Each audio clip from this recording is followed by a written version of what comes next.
નમસ્કાર વિદ્યાર્થી મિત્રો, આજે ફરીથી આપણે સરકારી વિજ્ઞાન સિરીઝમાં સર્વ વિદ્યાર્થીનું હાર્દિક સ્વાગત છે। આજે આપણે સાયન્સની અંદર પૂછાય એવા અને અગાઉ પૂછાય એવા ખૂબ જ અગત્યના પ્રશ્નોની આજે ચર્ચા કરવાના છીએ। તો આજે ચાલો મિત્રો આવી જવા સાયન્સના અગત્યના પીવાયક્યુ વિશે। એમાં આજે શેના વિશે તો કે હાડકાને લગતા પ્રશ્નો છે અને ઉત્સર્જન તંત્ર એટલે કે કંકાલ અને ઉત્સર્જનમાંથી અગત્યના પ્રશ્નોની કંઈક સમાવેશ કર્યો છે। એમાં પહેલો જ પ્રશ્ન કંઈક આવો છે મિત્રો સાયન્સની અંદર, કંકાલ તંત્ર, કંકાલ એટલે કે સ્કેલેટન સિસ્ટમ એ હાડકા કાસ્થીને બીજું કુર્ચા કહેવાય ને સાંધાનું બનેલું એક મુખ્ય તંત્ર છે। પેલા તો મિત્રો કંકાલ તંત્ર છે એટલે એને આપણે સ્કેલેટન સિસ્ટમ તો કહીએ છીએ। કંકાલ તંત્રમાં હોય છે કોણ તો કે મિત્રો અસ્થિ, પછી બીજું હોય કાસ્થી એટલે કોણ મિત્રો કુર્ચા, પછી બીજું હોય માંસપેશી અને ચોથું કોણ હોય તો કે સાંધા। આ બધું ભેગું થઈને બનેલું હોય છે। તો પહેલો ઓપ્શન કઈક આવો છે, આ બધાનું બનેલું એક મુખ્ય તંત્ર છે તો કે હા, આ ચારે ચાર ભેગા થઈ અને શું બને છે મિત્રો કંકાલ તંત્ર બને છે। અને કંકાલ તંત્ર વિશે બીજો મુદ્દો, શરીરને મજબૂતાઈ આપે, આકાર આપે અને આધાર આપવાનું કામ કરે। મતલબ કે હું અહીંયા ઉભા તમારી સામે તમને ભણાવી શકું છું, મારા અંગો છે એને આગળ પાછળ કરી શકું છું આમથી આમ, તો એના માટે મેઇન જો કોઈ ભાગ ભજવતું હોય ને તો એ કંકાલ તંત્ર છે।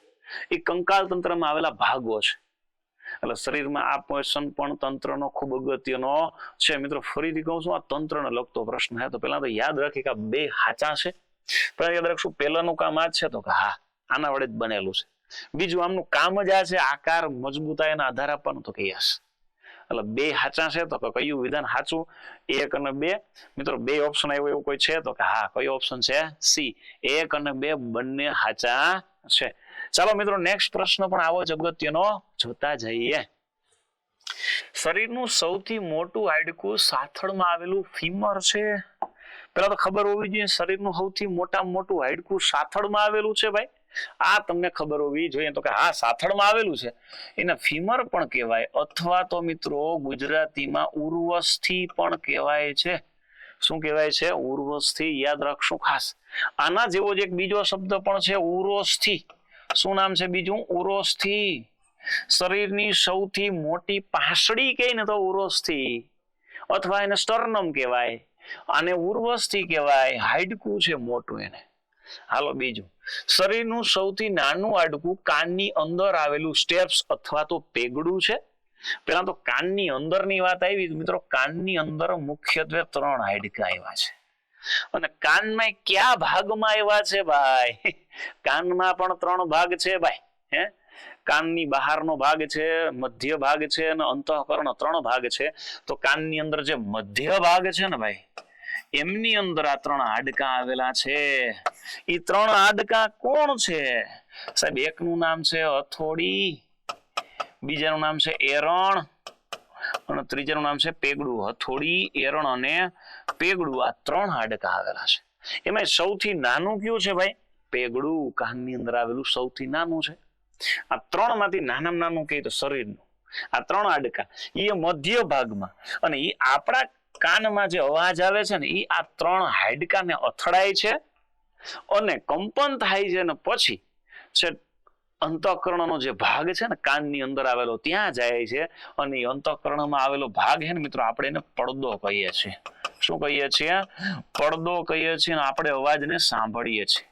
જો પડદામાં ખામી આવે ભાઈ તો શું થાય તો કે બેરા થઈ જાય।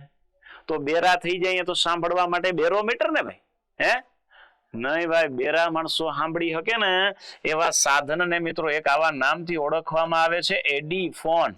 શું કહેવાય છે? એડીફોન। બહેરા માણસો સાંભળી શકે તેવા સાધનને શું કહે છે તો કે એડીફોન કહે છે। આ પણ યાદ રાખવાનું છે। આ ક્લિયર છે મિત્રો? ચાલો બીજો મુદ્દો પણ ક્લિયર થયો, સ્ટેપ્સ છે તો કયું વિધાન યોગ્ય છે, પહેલું અને બીજું બંને? તો કે હા ભાઈ પહેલું અને બીજું બંને। તો ઓપ્શનમાં જવાબ કયો આવશે?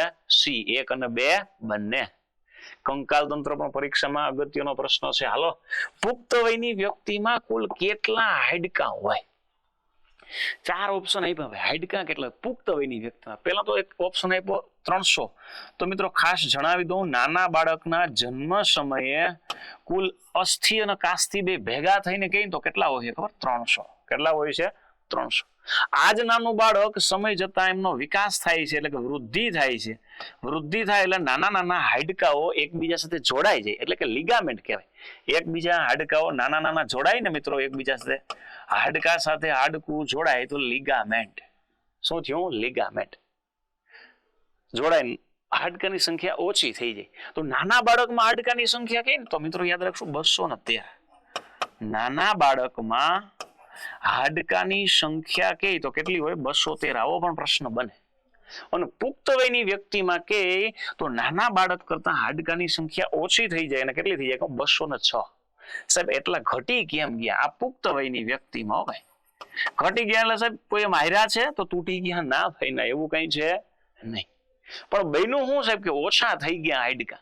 સાહેબ મિત્રો ખાસ યાદ રાખજો, નાના બાળકમાં જે કરોડરજ્જુની સંખ્યા છે ને 33, એમાંથી પુખ્ત વયની વ્યક્તિમાં કરોડરજ્જુની સંખ્યા 26 થઈ ગઈ. સાહેબ નાના બાળકના આ કરોડરજ્જુ એક પછી એક જોઈન્ટ થઈને સંખ્યા ઘટી જાય છે પુખ્ત વયની વ્યક્તિમાં. તો પ્રશ્ન મિત્રો તમને ત્રણેય રીતે પૂછી શકે છે. ખાસ યાદ રાખવું હો ભાઈ, ખાસ યાદ રાખવું, ભૂલવાનું નથી. પુખ્ત વયના વ્યક્તિમાં કુલ હાડકા કે તો કેટલા આવે? 206. કેટલા હે? 206. આ ત્રણ ક્લિયર છે? ચાલો આગળનો ક્વેશ્ચન પણ જાણીએ. સાહેબ હાડકાને મજબૂતાઈ માટે કયો વિટામિન જવાબદાર છે? સાહેબ હાડકાને મજબૂતાઈ મળે એ માટે કયો વિટામિન જવાબદાર? પેલા તો હાડકાની વાત આવી તો મિત્રો હાડકાનું જે સ્તર છે એના ઉપર એક શરીરનું સૌથી મોટું અંગ કહેવાય તો ત્વચા હે. કોણ છે? ત્વચા છે. તો કે યસ. અને આ ત્વચા શું કરે સાહેબ? ત્વચાની અંદર એક તત્વ છે મિત્રો. કયું તત્વ છે ખબર? કોલેસ્ટેરિયોલ નામનું. કોલેસ્ટેરિયોલ નામનું તત્વ છે. આ તત્વ સૂર્યપ્રકાશ હોય ને ભાઈ, એમાં સનશાઇન વિટામિન કહેવાય. યાદ કરો, વિટામિન વાળો સરકારી સિરીઝનો એક વિડીયો ફરીથી નિહાળજો ભાઈ. સનશાઇન વિટામિન કોને કહેવામાં આવે છે? વિટામિન ડી ને. સૂર્યપ્રકાશમાંથી પણ મળે છે. અને સૂર્યપ્રકાશમાંથી કોલેસ્ટેરિયોલ નામનું તત્વ એક તત્વ છે, એનું એક શોષણ કરે, મતલબ કેલ્શિયમ નામનો ખનિજ ક્ષારનું શોષણ કરે. કોનું શોષણ કરે છે? કેલ્શિયમ. આનું શોષણ કરી અને ત્વચા મારફત લઈને હાડકાનું બંધારણ મજબૂત બનાવે છે. કોણ મજબૂત બનાવે છે? હાડકાનું બંધારણ. અને શોષણ કોણ કરે છે મિત્રો? ખાસ યાદ રાખશો, વિટામિન ડી. કોણ કરે છે? Vitamin D. આ પણ યાદ રાખવું. સાહેબ આટલી બાબતો જાણી તો યાદ રાખશું, વિટામિન ડી છે એ હાડકાના બંધારણને મજબૂત બનાવવામાં કામ આવે છે. અને વિટામિન ડી એટલે મિત્રો તમે જાણતા હશો, વિટામિન ડી નું રાસાયણિક નામ અગાઉ આપણે જોઈ ગયા છે. ખાસ યાદ રાખવું, કેલ્સીફેરોલ. શું નામ છે મિત્રો? કેલ્સીફેરોલ. કોનું નામ છે? વિટામિન ડી નું રાસાયણિક નામ કેલ્સીફેરોલ છે. સાહેબ સૌથી વધારે શેમાંથી મળે? સૂર્યપ્રકાશ નહીં, માછલીના યકૃતનું કોડ લીવર ઓઇલ. શેમાંથી મળે છે? માછલીના યકૃતનું કોડ લીવર ઓઇલ માંથી મળે છે. માછલીના યકૃતના કોડ લીવર ઓઇલ માંથી મળે છે. અને વિટામિન ડી ને લીધે હાડકા સંબંધિત રોગો થાય છે ભાઈ. ક્યાં સંબંધિત રોગો થાય છે? હાડકા સંબંધિત. ખાસ યાદ રાખશું સાહેબ, હાડકા સંબંધિત રોગો ક્યાં થાય છે? વિટામિન ડી ની ઉણપથી ભાઈ. અથવા તો હાડકા સંબંધિત રોગો માટે એક શાખા તો તમને ખબર છે, ઓર્થોપેડિક ડોક્ટર હોય. યસ સાહેબ, એ રોગમાં એકનું નામ કહું છું, સુક્તાન. કયો રોગ હે? સુક્તાન. અથવા તો મિત્રો એને રિકેટ્સ પણ કહેવામાં આવે છે. શું કહેવાય છે? રિકેટ્સ. અને શેને સંબંધિત છે? યાદ કરો મિત્રો, હાડકા સંબંધિત નાના બાળકોમાં જ. પુખ્ત વયની વ્યક્તિમાં કોણ છે? ઓસ્ટિયોમેલેસિયા. કયો રોગ છે? ઓસ્ટિયોમેલેસિયા.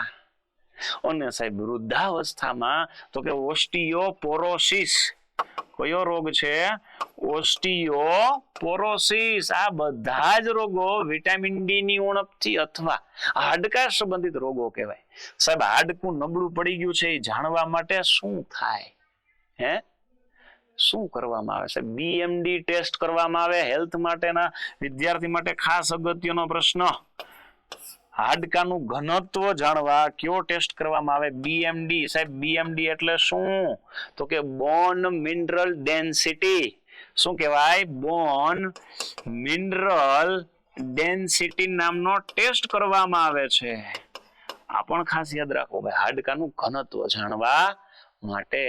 અને કદાચ સાહેબ હાડકામાં ક્યાંય ત્રુટી આવી ગઈ છે, ખામી આવી ગઈ છે, તો એનું રિપેરિંગ કરવા માટે આપણે પીઓપી લગાડીએ છીએ, પ્લાસ્ટર ઓફ પેરિસ. આ મકાનની અંદર કરેલું પીઓપી ની વાત નથી કરતા હો ભાઈ સાહેબ. તો પીઓપી એટલે કોણ? Calcium sulphate. શું કહેવાય ને? CaSO4. કેલ્શિયમ સલ્ફેટ હેમીહાઇડ્રેટ આવું પણ કહેવાય છે. CaSO4.1.2H2O. આવો પ્રશ્ન પણ પૂછી શકે છે, ખાસ યાદ રાખશો. અને પીઓપી પણ કહેવાય છે. આ હાડકા વિશેનો આટલો મુદ્દો યાદ રાખવાનો છે. વિટામિન એ એવું નામ તો તમને ખબર છે. વિટામિન એ નું રાસાયણિક નામ રેટિનાલ છે. વિટામિન કે એવું તો તમને ખબર છે મિત્રો, કોણ છે? વિટામિન કે નું રાસાયણિક નામ ખાસ યાદ રાખશું ફાઇલોક્વિનોન છે. વિટામિન ઈ એવું તો પણ તમને ખબર છે, આનું રાસાયણિક નામ ટેકોફેરોલ છે. શું છે? ટેકોફેરોલ છે. ચાલો નેક્સ્ટ ક્વેશ્ચનમાં પણ જાતા જઈએ મિત્રો. અગત્યનો પ્રશ્ન એવો, સાહેબ હાડકા એટલા બધા મજબૂત છે તો શેના? લોખંડના બનેલા છે? ના ભાઈ ના, લોખંડના બન્યા નથી. એટલા મજબૂત છે એમનું એક જ મુખ્ય કારણ છે મિત્રો, કાકોથરી. કોણ છે? કાકોથરી. સાહેબ કાકોથરી એટલે કોણ? તો કે કેલ્શિયમ કાર્બોનેટ. સાહેબ કેલ્શિયમ કાર્બોનેટ છે, એનું અણુસૂત્ર કોણ છે? CaCO3. કોણ છે? CaCO3. અને ભેગું બીજું એક તત્વ પણ છે, કોણ છે? ફોસ્ફરસ. ફોસ્ફરસ ની સંજ્ઞા કઈ છે મિત્રો? પી. કઈ છે? પી. યાદ રાખશું આ બે હો ભાઈ. હાડકા કેલ્શિયમ કાર્બોનેટ અને ફોસ્ફરસ ના બનેલા હોય. સાથે સાથે તમને આ પણ ખબર હોવી જોઈએ, માત્ર હાડકા જ નહીં, આપણા દાંત પણ આના બનેલા છે. યસ, ક્લિયર થાય છે મિત્રો? આ બાબત પણ યાદ રાખવી. હાલો બીજો મુદ્દો, હાડકાના શાખા જે હોય એને ઓસ્ટિયોલોજી કહેવાય છે. હાડકાના ડોક્ટરને તમને ખબર છે ઓર્થોપેડિક કહેવાય, અથવા તો ઓસ્ટિયોલોજિસ્ટ પણ કહેવાય. હાડકાનો જે ડોક્ટર હોય એને ઓર્થોપેડિક પણ કહેવાય, અથવા તો શું કહેવાય છે? ઓસ્ટિયોલોજિસ્ટ પણ કહેવાય છે.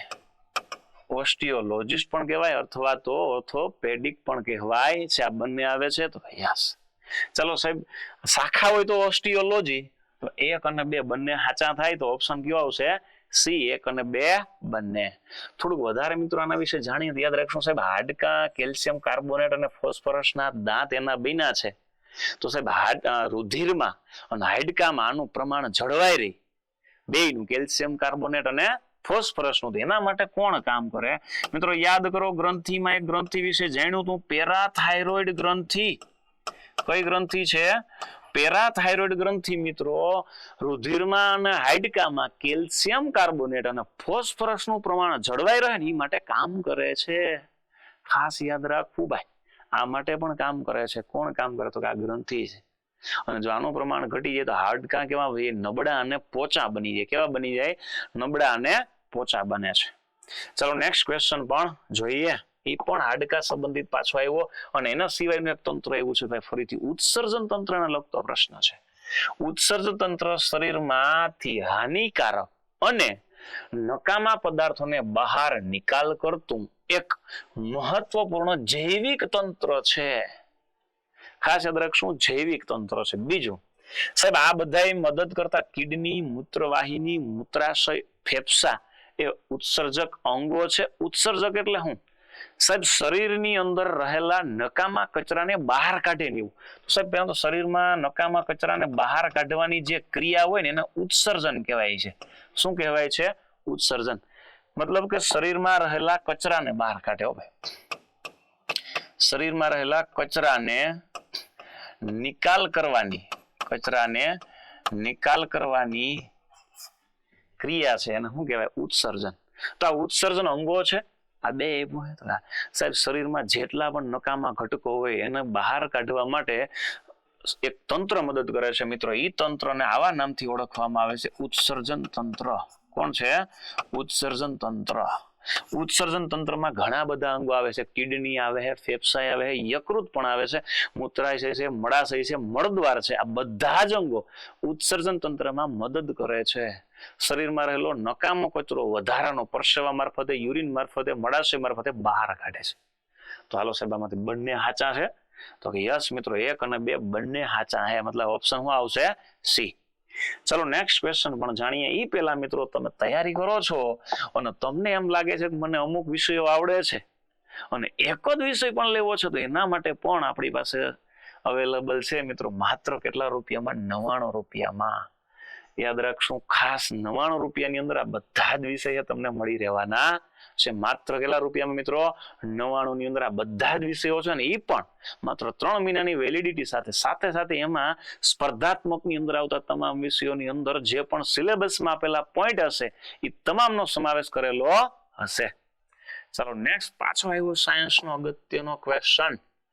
મનુષ્યના શરીરમાં મુખ્ય નાઇટ્રોજન યુક્ત કચરો કયો છે? નાઇટ્રોજન યુક્ત કચરો કોણ છે? તો 4 ઓપ્શન આપ્યા: એમોનિયા, યુરિયા, યુરિક એસિડ કે નન. તો સાહેબ એમોનિયા એટલે આપણે આવું કહીએ NH3. તો સાહેબ આમાંય નાઇટ્રોજન છે? તો કે યસ. સાહેબ યુરિયા એને આવું કહેવાય ભાઈ NH2CO NH2 યુરિયાનો અણુસૂત્ર છે ભાઈ યુરિયા. સાહેબ બીજું એક યુરિક એસિડ. યુરિક એસિડ એટલે શું કહેવાય? ખબર? યુરિન. શું કહેવાય? યુરિન. સાહેબ આમાં એમોનિયા હોય, વધારાનું ખનિજ ક્ષાર પણ હોય નકામો, અને નકામા ઉત્સર્ગ દ્રવ્યો પણ આ યુરિક એસિડ ની અંદર હોય છે. અને એના લીધે એનો રંગ છે એ પીળા રંગનો હોય છે. તો પહેલા તો તમે ખાસ જણાવી દઉં કોણ જવાબ આવશે મિત્રો? યુરિયા. શું છે? યુરિયા. અને મિત્રો યુરિયા એવું તો યુરિયાનું અણુસૂત્ર પણ પરીક્ષામાં પૂછાઈ શકે છે. કયું અણુસૂત્ર છે? NH2CO NH2. ખાસ યાદ રાખવું ભાઈ. સાહેબ શરીરમાં રહેલો નાઇટ્રોજન યુક્ત કચરો એટલે હું સાહેબ આમાં કોણ કોણ હોય? નાઇટ્રોજન હોય, હાઇડ્રોજન હોય, કાર્બન હોય, ઓક્સિજન હોય. આ નકામા કચરાને બહાર કાઢવાની ક્રિયા ઉત્સર્ગ દ્રવ્યો કરે છે, ઉત્સર્ગ તંત્ર કરે છે. તો સાહેબ આ બધા જ નકામા દ્રવ્યો આવે છે ક્યાંથી? મિત્રો શરીરમાં એક ક્રિયા થતી હોય છે પાચનની ક્રિયા. શરીરમાં પાચનની ક્રિયા, શ્વસનની ક્રિયા. ખાસ યાદ રાખશો પાચન છે, શ્વસન છે, પછી સાહેબ રોજબરોજની રોજિંદી જીવનની ક્રિયાઓ, મતલબ કે શરીરમાં પાચન તંત્ર, કંકાલ તંત્ર, ઉત્સર્જન તંત્ર, પ્રજનન તંત્ર ને લગતી ક્રિયા દરમિયાન નકામા ઉત્સર્ગ દ્રવ્યો જ્યારે ઉત્પન્ન થાય છે ત્યારે જે કચરો હોય ને નાઇટ્રોજન યુક્ત કચરો કહેવામાં આવે છે. અને સાહેબ એમોનિયા એવું તો એમોનિયા વિશે ખબર હોવી જોઈએ. રેફ્રિજરેટરમાં ઠંડક ઉત્પન્ન કરવા માટે પણ આ ભાગ ભજવે છે. રેફ્રિજરેટરમાં શેના માટે? ઠંડક ઉત્પન્ન કરવા ભાગ ભજવતું કોઈ હોય તો કોણ છે મિત્રો? એમોનિયા. કોણ છે? એમોનિયા. ચાલો નેક્સ્ટ ક્વેશ્ચન જોઈએ. ખાસ અગત્યનો ઘણીવાર પરીક્ષામાં પૂછાયેલો. સાહેબ કિડની 2 છે, જ્યારે બંને કિડની ફેલ હોય ત્યારે કામ કરતી બંધ થાય ત્યારે લોહી શુદ્ધ કરવાની કૃત્રિમ પદ્ધતિને શું કહેવાય? લોહીને શુદ્ધ કરવાની કેવી પદ્ધતિ? કૃત્રિમ પદ્ધતિ હોય એને શું કહેવાય? 4 ઓપ્શન આપ્યા છે. પેલા તો યાદ રાખીએ મિત્રો કિડની છે. આમાં આપણે કઈ કિડની. સાહેબ આ કિડની શું કામ કરે? મિત્રો પેલા તો લોહીનું છે ને એ શુદ્ધિકરણ એટલે ગાળણ કરતું અંગ છે ભાઈ. લોહીનું ગાળણ કરતું અંગ. લોહીનું ગાળણ કરતું અંગ કોણ હે? તો યાદ રાખશું કિડની. અને આને શરીરનું ફિલ્ટર તરીકે ઓળખવામાં આવે હો ભાઈ. શું કહેવાય છે? શરીરનું ફિલ્ટર તરીકે ઓળખવામાં આવે છે. કોને ઓળખવામાં આવે છે? કિડનીને. અને સાહેબ આ કિડની વિશે થોડુંક યાદ રાખ્યું તો ભેગા ભેગું સાહેબ લોહીનું ગાળણ કરે તો લોહીનું શુદ્ધિકરણ કે તો શું કરવાનું? સાહેબ લોહીનું શુદ્ધિકરણ વાયુ રૂપે કહે છે. મતલબ કે આમાં કંઈક આવું થાય છે ભાઈ. CO2 યુક્ત જે લોહી છે ને ભાઈ, CO2 યુક્ત, એમાંથી એને O2 યુક્ત બનાવવું છે તો કોણ મદદ કરે ભાઈ? ફેફસા. કોણ મદદ કરે છે? ફેફસા. કાર્બન ડાયોક્સાઇડ યુક્ત રુધિરને શુદ્ધિકરણ યુક્ત મતલબ કે ઓક્સિજન યુક્ત બનાવે છે ત્યારે જે મદદ કરે છે ને મિત્રો ફેફસા. મતલબ કે O2 યુક્ત લોહી બનાવવાનું કામ કોણ કરે? તો કે ફેફસા. આખરી કામ મતલબ નકામો બધો જ કચરો ક્યાં એકઠો થતો હોય? ખબર? કિડની. એટલે કિડની પણ શુદ્ધિકરણ તો કરે જ છે, પણ યાદ રાખો પેલો ઓપ્શન હોય તો કિડની ટ્રેક પ્રિફર આપવાનો છે. બીજું કઈ ઓપ્શનમાં આવે કે લોહીનું શુદ્ધિકરણ વાયુ રૂપે ક્યાં થાય છે તો કોને પ્રિફર આપવાનું છે? ફેફસાને. હવે સાહેબ 2 કિડની ખરાબ થઈ જાય તો લોહીનું શુદ્ધિકરણ કેમ કરવું? સાહેબ 2 કિડની ખરાબ થઈ જાય તો લોહીનું શુદ્ધિકરણ કરવા માટેની જે પદ્ધતિ છે ને મિત્રો એને ડાયાલિસિસ કહેવામાં આવે છે. શું કહેવાય? ડાયાલિસિસ. મિત્રો આવી રીતે પણ પ્રશ્ન પૂછાઈ ગયો. ડાયાલિસિસની ક્રિયા શરીરના કયા અંગ પર કરવામાં આવે છે તો કોણ આવશે? કિડની. કોણ આવશે? કિડની. સાહેબ એન્ડોસ્કોપી ક્યારે કરવામાં આવે? પેટને લગતા રોગોની જાણકારી માટે. પેટને લગતા રોગો છે ને એની જાણકારી માટે શું કરવામાં આવે છે? એન્ડોસ્કોપી કરવામાં આવે છે. અને કેન્સર છે ને સાહેબ એનું નિદાન કરવું છે તો કોને? બાયોપ્સી વડે કેન્સરનું નિદાન કરવું છે. ખબર પડે કે આ કેન્સર છે, જાણકારી જોતી હોય તો બાયોપ્સી કરવામાં આવે છે. આ બાબત પણ યાદ રાખવાની છે. ચાલો નેક્સ્ટ ક્વેશ્ચન પણ અગત્યનો જ છે, જાણીએ. કિડની કયો હોર્મોન ઉત્પન્ન કરીને રક્તકણો બનાવવામાં મદદ કરે છે? પેલા સાહેબ હોર્મોન એટલે હું મિત્રો, હોર્મોનને ગુજરાતીમાં આવું કહેવાય છે અંતઃસ્ત્રાવ. શું કહેવાય છે? અંતઃસ્ત્રાવ. અને અંતઃસ્ત્રાવ એટલે શું અને ક્યાંથી નીકળે છે મિત્રો? યાદ કરો, આપણે ગ્રંથિ વાળા સિરીઝ ની અંદર ભણ્યા છે કે અંતઃસ્ત્રાવ અંતઃસ્ત્રાવી ગ્રંથિમાંથી જ ઉત્પન્ન થાય છે. ક્યાંથી ઉત્પન્ન થાય છે? અંતઃસ્ત્રાવી ગ્રંથિમાંથી. ગ્રંથિ વિશે વધારે પીવાયક્યુ જાણવા હોય તો આપણી અગાઉની સરકારી સિરીઝ છે એમાં આવી જાજો. અને હા, એ જોશો એટલે તમને વધારે ખ્યાલ આવશે. ચાલો થોડુંક વધારે જાણીએ. સાહેબ અંતઃસ્ત્રાવી ગ્રંથિ હોય એમાંથી અંતઃસ્ત્રાવ નીકળે અને આ અંતઃસ્ત્રાવ છે એ શું હોય તો કે સાહેબ રાસાયણિક પદાર્થ હોય. શું હોય? રાસાયણિક પદાર્થ એટલે કે કેમિકલ સબસ્ટન્સ હોય. સાહેબ આ કેવી રીતે જાય તો કે સાહેબ રાસાયણિક પદાર્થ આપણા શરીરમાં રુધિર ભેગો વહન થઈને અંતઃસ્ત્રાવ ક્યાં સુધી જાય છે? અંગ સુધી જાય છે. આવું એક અંતઃસ્ત્રાવ છે કિડનીમાં કે એવો કયો અંતઃસ્ત્રાવ છે કે રક્તકણો લાલ કણને બનાવવામાં મદદ કરે. લાલ કણ બનાવવા છે કિડનીની પાસે એવો છે. ઓકે, 4 ઓપ્શન આપ્યા છે તો ચાલો ચારે ચાર વિશે જાણીએ. પેલા આપ્યું છે ઇન્સ્યુલિન પણ એક અંતઃસ્ત્રાવ છે. તો મિત્રો પહેલા તો યાદ કરો, ઇન્સ્યુલિન આપણે ગ્રંથિવાળા પોર્શનમાં જોયું હતું. સ્વાદુપિંડ નામની એક ગ્રંથિ છે, અંતઃસ્ત્રાવી પણ છે અને બહિસ્ત્રાવી પણ છે. કારણ કે ઉત્સેચક અને અંતઃસ્ત્રાવ બંને ઉત્પન્ન કરે છે. સાહેબ એમાંથી કયો અંતઃસ્ત્રાવ ઉત્પન્ન થાય? ઇન્સ્યુલિન. કયો અંતઃસ્ત્રાવ? ઇન્સ્યુલિન. સાહેબ જો ઇન્સ્યુલિન છે એ શું કામ કરે તો કે સાહેબ શરીરમાં, આપણા શરીરમાં ગ્લુકોઝ છે ને એનું પ્રમાણ જાળવી રાખે. ગ્લુકોઝ ના કેવું હોય તો મિત્રો શું કહીએ છીએ? શર્કરા. શું કહીએ છીએ? શર્કરાનું પ્રમાણ જાળવી રાખે છે. યાદ કરો મિત્રો, શર્કરાનું અથવા ગ્લુકોઝનું અણુસૂત્ર પણ પરીક્ષામાં અગાઉની પૂછાયેલું છે, C6H12O6.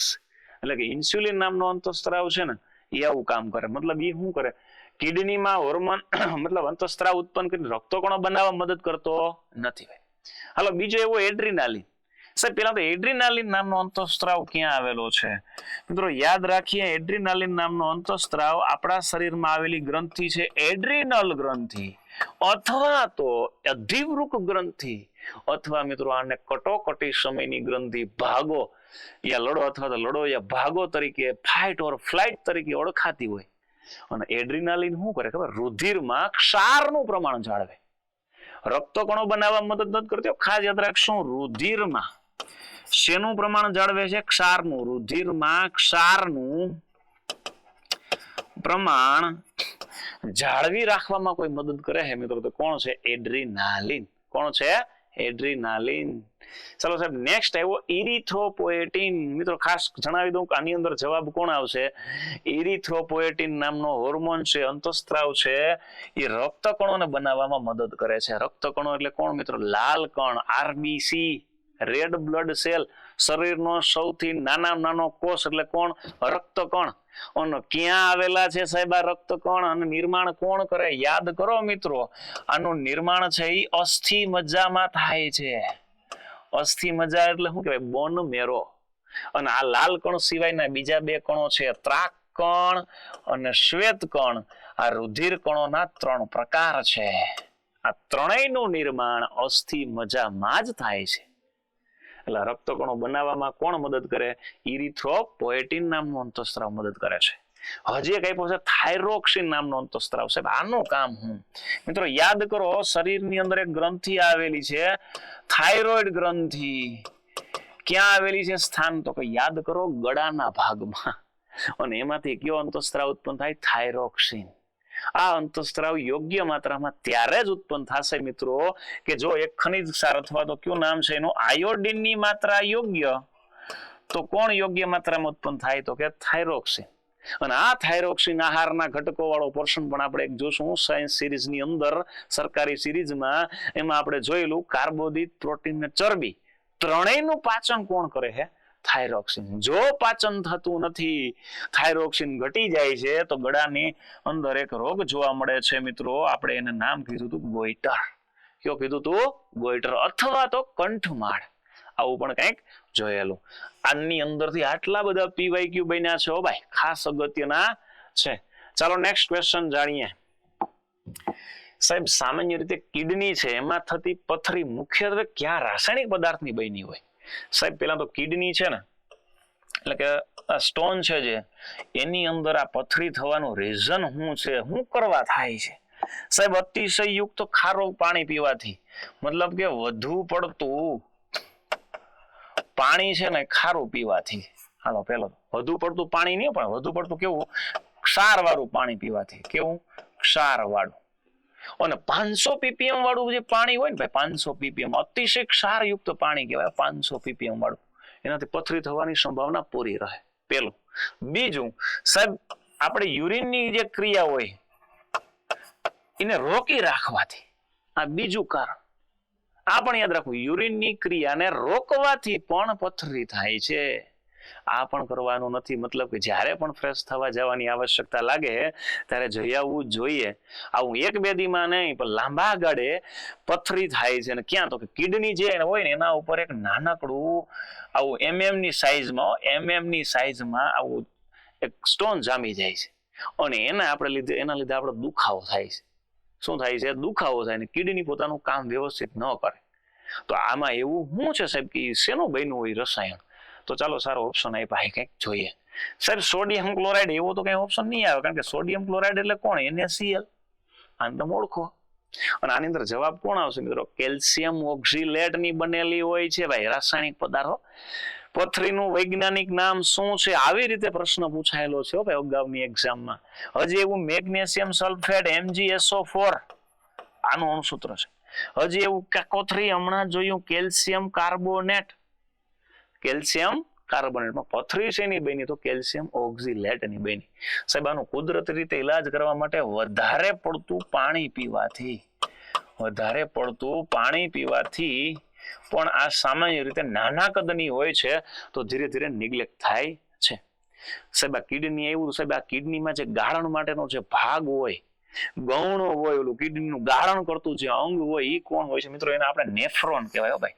શું કહેવાય? નેફ્રોન. સાહેબ એવા 1-2 નેફ્રોન નો હોય, 10 લાખ હોય. કિડની પાસે આવા 10 લાખ નેફ્રોન આવેલા છે, ઉત્સર્ગ દ્રવ્યો આવેલા છે. જે શું કામ કરે તો કે સાહેબ રુધિરમાં રહેલો જે કચરો હોય છે ને એને ગાળવાનું કામ કરે છે અને શુદ્ધિકરણ કરે છે. કચરાને ગાળી નાખવાનું કામ કોણ કરે છે? કિડની. અને એમાં જેટલો નકામો કચરો હોય બધાને ગાળી નાખે, એટલે શરીરનું ફિલ્ટર એ કહેવાય.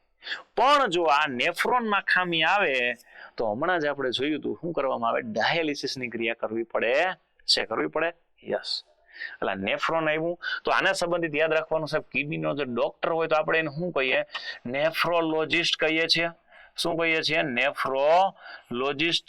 અને કિડનીની જે શાખા હોય મિત્રો એને નેફ્રોલોજી પણ કહેવાય છે. તો યસ, આ પણ યાદ રાખવાનું છે. ચલો નેક્સ્ટ ક્વેશ્ચન પણ છે, અગત્યનો છે, એ પણ જાણીએ. કિડનીની ગાળણ ક્ષમતા માપવા માટે, મતલબ કિડની છે એનું ગાળણ યોગ્ય રીતે થાય છે એ માપવા માટે લોહીમાં કયા પદાર્થનું સ્તર તપાસવું સૌથી વિશ્વસનીય માનવામાં આવે?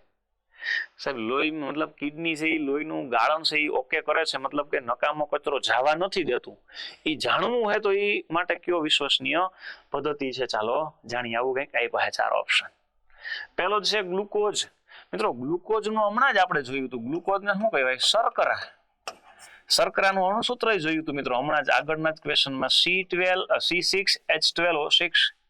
ગ્લુકોઝ એટલે શરીરનો બંધારણીય એકમ, શક્તિ આપે. બીજું એવું ક્રિએટિનાઇન. મિત્રો ક્રિએટિનાઇન નું જે છે ને એની ચકાસણી કરવી વિશ્વસનીય માનવામાં આવે. ક્રિએટિનાઇન નામનો ટેસ્ટના લીધે તમને ખ્યાલ આવે કે કિડનીમાં લોહીનું ગાળણ છે ઓકે કમ્પ્લીટ થાય છે. એના આધારે જ ખબર પડે છે. કોના આધારે? ક્રિએટિનાઇનના લીધે. બીજું એવું કેલ્શિયમ. સાહેબ કેલ્શિયમ છે ને એ તો હાડકાને મજબૂત બનાવે છે, દાંતને મજબૂત બનાવે છે. એના પછી એવું સોડિયમ, એટલે એનું અણુસૂત્ર આવું જો, સોડિયમની સંજ્ઞા એને હે. અને કેલ્શિયમની પૂછે તો કોણ હે ભાઈ? Ca. શું છે? સીએ. સાહેબ સોડિયમ શું કરે ખાસ કહી દઉં, રુધિર છે ને રુધિર ની પીએચ બનાવવી હોય ને પીએચ એ બનાવવા મદદ કરતું તત્વ છે સોડિયમ. સાહેબ લોહીની પીએચ હોય, યસ લોહીની પીએચ યાદ કરો, લોહીની પીએચ છે 7.4. કઈ છે 7.4 એટલે માધ્યમ કયું થયું બેઝ. લોહીની પીએચ બનાવવામાં મદદ કરતું તત્વ કોણ છે સોડિયમ. રસાયણિક વિજ્ઞાનની દ્રષ્ટિએ જોઈએ તો સાહેબ સોડિયમ એટલે કોણ તો કે બીજા નંબરનું સૌથી વધુ સક્રિય તત્વ છે ભાઈ. કેટલામાં નંબરનું છે બીજા નંબરનું સૌથી વધુ સક્રિય તત્વ એ પણ કોણ છે સોડિયમ છે. તો યસ એથી વધારે સાહેબ સોડિયમ વિશે યાદ રાખવું હોય સાહેબ ફટાકડાની બનાવટમાં કે દારૂ ગોળાની બનાવટમાં પણ આનો ઉપયોગ થાય છે. ચપ્પુ વડે કાપી શકાય છે, નરમ ધાતુ છે, કેરોસીનમાં રાખવામાં આવે છે. આ સોડિયમ વિશે યાદ રાખવાનું છે. ચાલો નેક્સ્ટ ક્વેશ્ચન ખૂબ અગત્યનો આ પણ ચાલો જાણીએ. શરીરમાં લોહીનું દબાણ નિયંત્રિત કરવા માટે કયો ઉત્સેચક સ્ત્રાવ કરે છે. પેલું સાહેબ લોહીનું દબાણ એટલે આપણે એને બ્લડ પ્રેશર કહીએ છીએ. હા મિત્રો ખાસ યાદ કરો, લોહીનું દબાણ માપવું હોય તો એક સાધન છે, આપણે આને આવું કહીએ છીએ સ્ફિગ્મોમેનોમીટર. યાદ કરો અગાઉની પરીક્ષામાં પૂછાયેલો પ્રશ્ન, રુધિરનું દબાણ માપવા માટે કયા સાધનનો ઉપયોગ કરવામાં આવે છે સ્ફિગ્મોમેનોમીટર. તો સાહેબ લોહીનું દબાણ કેટલું હોય પેલા તો ખબર હોવી જોઈએ. સાહેબ લોહીનું ઊંચું દબાણ કે ઊંચું દબાણ 120 mm/Hg. કયું દબાણની વાત કરીએ છીએ ઊંચું દબાણ હો ભાઈ 120 mm/Hg. સાહેબ લોહીનું નીચું દબાણ કે તો 80 mm/Hg. કેટલું હોય 80 mm/Hg. સાહેબ પર Hg એટલે હું મિત્રો યાદ કરો મર્ક્યુરી અથવા તો પારો એમની સંજ્ઞા છે Hg. કોની વાત કરીએ છીએ પારાની સંજ્ઞા મર્ક્યુરી. પારો એટલે કોણ પ્રવાહી ચાંદી. પારાને પ્રવાહી ચાંદી તરીકે ઓળખાવનાર કોણ છે મિત્રો યાદ કરો જીવ વિજ્ઞાનનો પિતા એટલે કોણ અરસ્તુ. એને પારાને પ્રવાહી ચાંદી તરીકે સંબોધિત કર્યું હતું ભાઈ. કોને પારાને પ્રવાહી ચાંદી. ચાલો આગળ વધીએ. આ લોહીનું દબાણની વાત કરી એટલું જાણ્યું છે. એથી વધારે સાહેબ લોહીનું દબાણનું નિયંત્રિત કરતો એક અંતઃસ્ત્રાવ પણ છે. યાદ કરો આલ્ડોસ્ટોરીન નામનો અંતઃસ્ત્રાવ. લોહીના દબાણને નિયંત્રિત કરતો અંતઃસ્ત્રાવ છે આલ્ડોસ્ટોરીન. એડ્રિનલ ગ્રંથિમાંથી ઉત્પન્ન થાય છે. કયો છે આલ્ડોસ્ટોરીન. આ પણ પૂછાયેલો પ્રશ્ન. દબાણ નિયંત્રિત કરવા કયો ઉત્સેચક સ્ત્રાવ કરે ભાઈ. અંતઃસ્ત્રાવ નથી પૂછ્યું કયો ઉત્સેચક સ્ત્રાવ કરે છે. પેલા તો સાહેબ ઉત્સેચક એટલે હું આપણે જોઈએ જ ગયા ઉત્સેચકને મિત્રો અંગ્રેજીમાં એન્ઝાઇમ કહેવાય છે. શું કહેવાય છે એન્ઝાઇમ. અને સાહેબ ઉત્સેચકો ક્યાંથી ઉત્પન્ન થાય ખાસ યાદ રાખીએ ગ્રંથિમાં જ આવ્યું હતું ભાઈ. ગ્રંથિમાં બે ભાગ જોયા હતા હમણાં. એક જોયો તો અંતઃસ્ત્રાવી અને બીજો હતો બહિસ્ત્રાવી. બહિસ્ત્રાવી ગ્રંથિમાંથી શું ઉત્પન્ન થાય છે તો કે ઉત્સેચક. અને ઉત્સેચકને શું કીધું તું મિત્રો ઉત્સેચકને શું કીધું તું તો કે એન્ઝાઇમ. અને ઉત્સેચકો પણ એક રાસાયણિક પદાર્થ જ છે. પણ સાહેબ જેમ અંતઃસ્ત્રાવ રુધિર ભેગા ભળીને જાય છે એમાં રુધિર ભેગા ભળતા નથી. આમને જવા માટે તો સાહેબ શરીરમાં નલિકાઓ છે અને અંતે ક્યાં જાય છે મિત્રો અંગો સુધી જાય છે. આ ઉત્સેચક વિશે યાદ રાખવાનું છે. તો હાલો સાહેબ હવે જાણીએ કયો ઉત્સેચક એવો છે કે જે લોહીનું દબાણ નિયંત્રિત કરવા માટે સ્ત્રાવ કરે છે. ચાલો થોડું આની અંદર વધારે જાણતા જઈએ. પેલો છે પેપ્સિન. તો પેલા તો યાદ કરો મિત્રો પેપ્સિન તો એક વસ્તુનું પાચન કરે છે અને એનું નામ છે મિત્રો પ્રોટીન. શેનું પાચન કરે છે પ્રોટીનનું પાચન કરે છે. તો આ ભાઈ આવશે નહીં. અને પ્રોટીનનું પાચન કરી એક વસ્તુમાં રૂપાંતર કરે છે એમિનો એસિડ. શેમાં રૂપાંતર કરે છે એમિનો એસિડ. બીજું કોણ આવ્યું રેનિન. મિત્રો આની અંદર જવાબ આવશે કોણ તો કે રેનિન. કોણ આવશે રેનિન. મિત્રો રેનિન વિશે એક બીજી બાબત અગાઉ આપણે જોઈ ગયા છે. ખાસ યાદ કરજો નવજાત શિશુના જઠર રસમાં રહેલો કોણ હોય રેનિન. દૂધની અંદર એક પ્રોટીન છે કેસીન નામના પ્રોટીનનું પાચન કરે છે. કેનું દૂધની અંદર. દૂધનો સફેદ રંગ પણ કોને આભારી છે કેસીનને આભારી છે. એનું પાચન કરવામાં પણ ભાગ ભજવે છે અને સાથે સાથે લોહીનું દબાણ છે ને એને નિયંત્રિત કરવામાં પણ ભાગ ભજવે ને એના માટે સ્ત્રાવ કરી રાખે. આ કામ કોણ કરે છે મિત્રો રેનિન કરે છે. હાલો હજી બે પણ વધ્યા ટાયલિન અને લાઇપેજ. તો મિત્રો પહેલા તો જણાવી દઉં, ટાઇલિન છે એનું બીજું નામ આવું પણ છે એમાઇલેજ. શું નામ છે? એમાઇલેજ. અને યાદ કરો, આ એમાઇલેજ અથવા તો ટાઇલિન કોનું પાચન કરે છે મિત્રો? કાર્બોદિતનું પાચન કરે છે ગ્લુકોઝમાં. આ આપણે અગાઉની સરકારી સિરીઝમાં જોઈ ગયા છીએ. નેક્સ્ટ હતું લાઇપેજ. યાદ કરો મિત્રો, લાઇપેજ પણ સ્વાદુરસની સાથે ઉત્પન્ન થાય છે અને આ લાઇપેજ ચરબીના અણુઓને તોડે છે, મતલબ ચરબીના અણુઓને પાચનમાં મદદ કરે છે. ક્લિયર થાય છે? એકમાંથી ઘણા બધા પ્રશ્ન બને છે. આને જ પીવાયક્યુ કહે છે અને આમાંથી પણ પ્રશ્નો આવી શકે. ચાલો મિત્રો, તમે તૈયારી કરો છો અને હાલમાં જે આવી છે કઈ તો કે MPSW અને FSW, એના માટેનો સંપૂર્ણ લાઈવ અને રેકોર્ડેડ મિત્રો કોર્સ 499 માં 3 મહિના માટે અને 6 મહિના સુધી 699 માં. અને હા ભાઈ, તમે તૈયારી કરો છો તો મૂકતા નહીં હો ભાઈ. હેલ્થમાં આટલી બધી ભરતી એક સાથે ક્યારેય આવતી નથી, વારંવાર મોકો મળતો નથી ભાઈ. તૈયારી ચૂકશો નહીં, એના માટે આવી જાવ આપણા કોર્સની જોડે. ચાલો નેક્સ્ટ મુદ્દો જાણીએ પાછો. સાહેબ, ગાળણ પ્રક્રિયા દરમિયાન, મતલબ કે કિડનીમાં જ્યારે ગાળણ ક્રિયા થતી હોય ત્યારે કયા ઉપયોગી પદાર્થનું પુનઃ શોષણ થાય, ફરીથી શોષણ થાય? શું કરવા? તો કે નકામા હોય ને એનું શોષણ ફરીથી કરવું પડે. દાખલા તરીકે શરીરમાં વધારાના ઘટકો, વધારાના આહારના ઘટકોમાંથી શક્તિ મળી ગઈ છે, ચરબી મળી ગઈ છે, વિટામિન મળી ગયા છે, પ્રોટીન મળી ગયું છે, પાણી છે, એનું પુનઃ શોષણ કરે અને પછી નકામા હોય શું કાઢી નાખે? બહાર કાઢે. તો સાહેબ, પુનઃ શોષણ કોનું થાય? ગ્લુકોઝનું થતું હોય છે.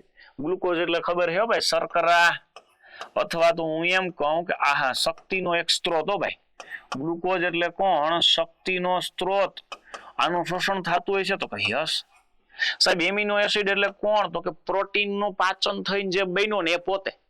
સાહેબ, એમિનો એસિડ શું કામ કરે? તો કે સાહેબ, શરીરનું બંધારણ અને આકાર આપે, અથવા તો હું એમ કહું છું કે શરીરના બંધારણને મજબૂતાઈ આપવા માટે ભાગ ભજવે. આનું શોષણ થાય ફરીથી તો કે યસ. અને પછી એવું છે પાણી. પાણી એટલે કોણ? તો કે H2O. આનું પણ શોષણ થાય તો કે પુનઃ શોષણ યસ. તો મિત્રો, તમામ વાળો ઓપ્શન છે તો કે યસ, આપેલ તમામ. શું જવાબ આવશે? આપેલ તમામ.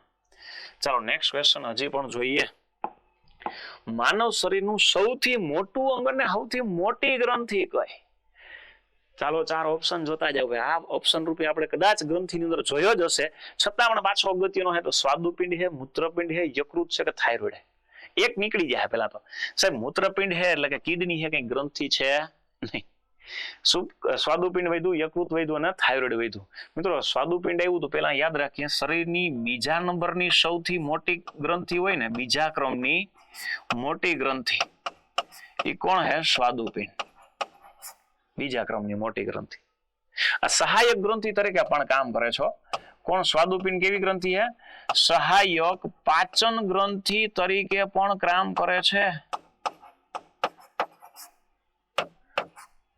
સાથે સાથે બીજું શું કામ કરે સાહેબ? સ્વાદુપિંડ. સ્વાદુપિંડ માંથી મિત્રો સ્વાદુ રસ પણ ઉત્પન્ન થાય છે. કયો રસ ઉત્પન્ન થાય? સ્વાદુ રસ. આ સ્વાદુ રસમાં ઘણા બધા ઉત્સેચકો પણ રહેલા હોય છે. લાઇપેજ છે, ટાઇલિન છે, એમાઇલેજ છે, રેનિન છે, પેપ્સિન, મતલબ આ બધા ઉત્પન્ન થાય અને પાચનમાં મદદ કરે છે. એવી ગ્રંથિ કોણ છે મિત્રો? તો કે સ્વાદુપિંડ. અને સ્વાદુપિંડમાંથી ઉત્પન્ન થતા ઉત્સેચકો પણ છે, જે પૈકીનો હમણાં જ આપણે ચર્ચા કરી હતી, ઇન્સ્યુલિન. કોણ છે? ઇન્સ્યુલિન. આ ગ્રંથિ સ્વાદુપિંડ. અને હવે આપણે જે જોવાના છે, શરીરની સૌથી મોટી ગ્રંથિ વાળો ઓપ્શનમાં જવાબ આવે કઈ છે? યકૃત. તો મિત્રો, યકૃત વિશે પણ તમને ખબર હોવી જોઈએ. યકૃતને તમે લીવર તરીકે પણ ઓળખો છો. શરીરની સૌથી મોટી ગ્રંથિ પણ કહેવાય, અથવા તો બાહ્ય મોટી ગ્રંથિ પણ કહેવાય છે. સૌથી મોટી ગ્રંથિ યકૃત. અને સાહેબ, આ ઉત્સર્જન અંગ પણ છે યકૃત. અને હા ભાઈ, ખાસ એ પણ યાદ રાખવું, આ યકૃત છે એને વિટામિન એ ની ફેક્ટરી પણ કહેવાય છે. વિટામિન એ ની શું કહેવાય છે? ફેક્ટરી પણ કહેવાય છે. અને બીજું ભાઈ સાહેબ, આ પિત્ત રસ છે ને, પિત્ત રસ, પિત્ત રસની ફેક્ટરી પણ કહેવાય છે. પિત્ત રસની ફેક્ટરી પણ કોને કહેવાય છે? યકૃતને. સાહેબ, તો પિત્ત રસ છે ને એનું ફેક્ટરી કહેવાય. પિત્ત રસનું ઉત્પાદન થાય, એનો સંગ્રહ જે કરવામાં આવે ને એ પિત્તાશયમાં થાય. ભાઈ, ક્યાં થાય? પિત્તાશય. સાહેબ, યકૃત છે એમાં હજી થોડુંક વધારે જાણીએ તો ખાસ તમને જણાવી દો મિત્રો, યકૃત છે ને એની અંદર અને બરોડમાં બંનેમાં લાલ કણોનું મૃત્યુ પણ થાય ભાઈ. લાલ કણોનું મૃત્યુ સ્થાન કહીને તો પણ યકૃત છે ભાઈ. કોનું મૃત્યુ સ્થાન? લાલ કણો. અતિશય આલ્કોહોલના સેવનથી યકૃતને નુકસાન થાય છે, એટલે કે લીવરને નુકસાન થાય છે. અને મિત્રો યાદ કરો, રુધિરની અંદર રહેલો રુધિર રસ છે ને ભાઈ, અને રુધિર રસમાં મિત્રો યાદ કરો, લોહી જામવા માટે અને લોહીને ન જામવા માટે જવાબદાર જે ખાસ પ્રોટીનો છે એ પણ આમની અંદર જ આવેલા હોય છે. ખાસ પ્રોટીન પણ કોની અંદર આવેલા હોય છે મિત્રો? યકૃતની અંદર જ આવેલા છે. યકૃતનું આટલું બધું કામ છે. શરીરમાં રહેલા નકામા જે ઘટકો છે, ઉત્સર્ગ દ્રવ્યોને એને કિડની મારફતે બહાર કાઢવામાં પણ યકૃત મદદ કરે છે. કોણ મદદ કરે છે? યકૃત. અને થાઇરોઇડ એટલે કોણ? થાઇરોઇડ ગ્રંથિ. હમણાં જ આપણે અગાઉના પ્રશ્ન અંદર એના વિશે જાણી ગયા. ચાલો નેક્સ્ટ ક્વેશ્ચન પણ હજી છે અગત્યનો, જાણીએ. હિપેટાઇટિસ રોગ શરીરના કયા અંગને નુકસાન પહોંચાડે છે? ફેફસા છે, હૃદય છે, યકૃત છે કે મગજ છે? તો પેલા તો મિત્રો તમે બધા જાણો જ છો, ફેફસાને અસર કરતા રોગો હમણાં જ આપણે જોયા છે ભાઈ. એક તો હતો ટીબી, પછી હતો પ્લેગ, પછી કોણ હતો? ન્યુમોનિયા, પછી શ્વસન તંત્ર સંબંધિત જેટલા હોય બધાય, પછી COVID-19 કહીએ, સાર્સ કહીએ, એ પણ ફેફસાને અસર કરે છે. આ બધા ફેફસાને અસર કરતા રોગો હોય. હિપેટાઇટિસ ફેફસાને અસર કરતા આવશે નહીં. પછી એવું હૃદય. મિત્રો હૃદયને સંબંધિત એવું પેલા તો તમને ખબર હોવી જોઈએ, હૃદય મનુષ્યમાં કેટલા ખંડ વાળું છે? ચતુષ્ખંડીય છે, મતલબ 4 ખંડ વાળું છે. 4 ભાગ છે. ડાબુ કર્ણક, ડાબુ ક્ષેપક, જમણું કર્ણક, જમણું ક્ષેપક. પ્રતિ મિનિટ ધબકારા હે 72 થી લઈને 80. કેટલા હે? 72 થી 80. સ્ટેથોસ્કોપ નામના સાધન વડે માપવામાં આવે છે. કયું સાધન છે મિત્રો? સ્ટેથોસ્કોપ. સ્ટેથોસ્કોપ નામના સાધન વડે આ ધબકારા મપાય છે. પ્રતિ મિનિટ હોય છે 72 થી 80 જેટલા. અને હૃદયના ધબકારાને નિયંત્રણમાં રાખવા માટે જરૂરી ખનિજ ક્ષાર છે પોટેશિયમ. હૃદયના ધબકારાને નિયંત્રણમાં રાખે કોણ? મગજનો લંબ મજા ભાગ. કોણ છે? લંબ મજા ભાગ. આ પણ યાદ રાખવાનું છે. અને હૃદય આજીવન કુદરતી રીતે ધબકતું રહે એના માટે જે એસે ગાંઠ હોય ને મિત્રો, એ જમણા કર્ણક ઉપર આવેલી હોય છે. ક્યાં આવેલી હોય છે? જમણા કર્ણક ઉપર આવેલી હોય છે. હૃદય સંબંધિત જે ખામીઓ છે એ પણ હવે જોઈએ, જેમાં કોલેસ્ટ્રોલનું પ્રમાણ વધી જાય એટલે મિત્રો તમે આવું નામ સાંભળ્યું છે, બાયપાસ સર્જરી. શું કહેવાય? બાયપાસ સર્જરી હૃદય માટે કરવામાં આવે. એન્જિયોપ્લાસ્ટી, એન્જિયોગ્રાફી એ આને સંબંધિત છે. તો આ પણ આવશે નહીં. વૈધા બે, યકૃત અને મગજ. યકૃત અને મગજ.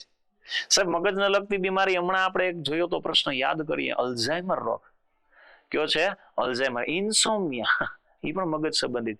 હજી એક પણ યાદ કરાવું, બેરી બેરી મગજ સંબંધિત. એવું તો ભાઈ મગજમાં કહું છું, બેરી બેરી મગજ સંબંધિત છે ભાઈ. ઇન્સોમિયા મગજ સંબંધિત રોગ છે ભાઈ. અલ્ઝાઇમર પણ મગજ સંબંધિત રોગ છે ભાઈ. યાદ શક્તિ ઘટી જવી, માનસિક મૂંઝવણ અનુભવ, આવા સંબંધિત રોગ આ મગજને અસર કરતા, ચેતાતંત્રને અસર કરતા રોગો કહેવાય. તો સાહેબ હિપેટાઇટિસ રોગ શરીરના કયા અંગને નુકસાન પહોંચાડતો હશે? તો મિત્રો વધ્યું છે કોણ? તો કે યકૃત. કોને નુકસાન પહોંચાડે છે? યકૃત. કે ઉત્સર્ગ જે દ્રવ્ય છે નુકસાન પહોંચાડે. સાહેબ હિપેટાઇટિસ એટલે હું પેલા તો મિત્રો યકૃત ગ્રંથિ છે એની અંદર રુધિર રસ મારફતે એક પ્રોટીન હોય, બિલુરુબિન નામનો પ્રોટીન. કયો પ્રોટીન છે મિત્રો? બિલુરુબિન નામનો પ્રોટીન. આ બિલુરુબિન નામના પ્રોટીનનું શોષણ થવું ને આવશ્યક છે. જો શોષણ ન થાય તો શરીર એટલે કે શ્વેત પટલ પીળા રંગનું થઈ જાય અને શરીરમાં કમળો રોગનું ચિહ્ન જોવા મળે છે. બિલુરુબિનનું શોષણ ન થાય એટલે કયો રોગ થાય છે મિત્રો? કમળો કહીએ, પીળીઓ કહીએ કે જોન્ડિસ કહીએ, બધું એક જ. તો કમળા સંબંધિત જે વાયરસ છે ને મિત્રો, એને કહેવાય હિપેટાઇટિસ. શું કહેવાય? હિપેટાઇટિસ. તો કમળો છે એ કોને અસર કરતો થયો ભાઈ? યકૃતને. તો હિપેટાઇટિસ એ કોને અસર કરતો થયો? યકૃતને. હિપેટાઇટિસ માં હેલ્થ ની તૈયારી કરો હોય ને ખાસ અગત્યનો ભાઈ, હિપેટાઇટિસ એ થી લઈને હિપેટાઇટિસ ઈ સુધી આવે. Hepatitis A, B, C, D અને ઈ. આ હિપેટાઇટિસ.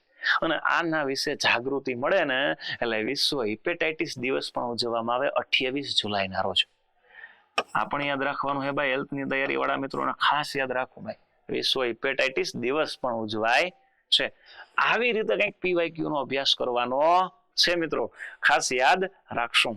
ચાલો આજનો અગત્યનો પ્રશ્ન હજી એક પણ જાણી લઈએ. મનુષ્યના પાંસળી પિંજરમાં કુલ કેટલી પાંસળી આવેલી હોય છે? પેલા તો મિત્રો તમને જણાવી દઉં, પાંસળી પિંજરમાં કુલ હાડકાં કહે ને તો 25 જેટલા છે. હો ભાઈ, પાંસળી પિંજરમાં કુલ કેટલા હાડકાં હે? તો 25 હાડકાં હે. કેટલા છે? 25 હાડકાં. અહીં હાડકાં નથી પૂછ્યા, કેટલી પાંસળીઓ આવેલી છે, કેટલી પાંસળીઓ, જોડ કેટલી છે, 10 છે, 12 છે, 14 છે કે 24 છે? મિત્રો તમને જણાવી દઉં, કુલ જોડ છે 12 જોડ. તો છે 12 જોડ હોય તો એક જોડમાં કેટલી સંખ્યા હોય? તો કે 2. તો 12 દુ કેટલા થાય? 24. તો 24 જોડ મતલબ 24 હાડકા થયા, વત્તા એક સૌથી મોટું પાંસળી આવી છે. અને એ સૌથી મોટી પાંસળીને મિત્રો આપણે શેના નામથી ઓળખીએ? યાદ કરો, શરીરની સૌથી મોટી પાંસળી છે ઉરોસ્થિ અથવા તો કહેવાય સ્ટર્નમ. શું કહેવાય? સ્ટર્નમ.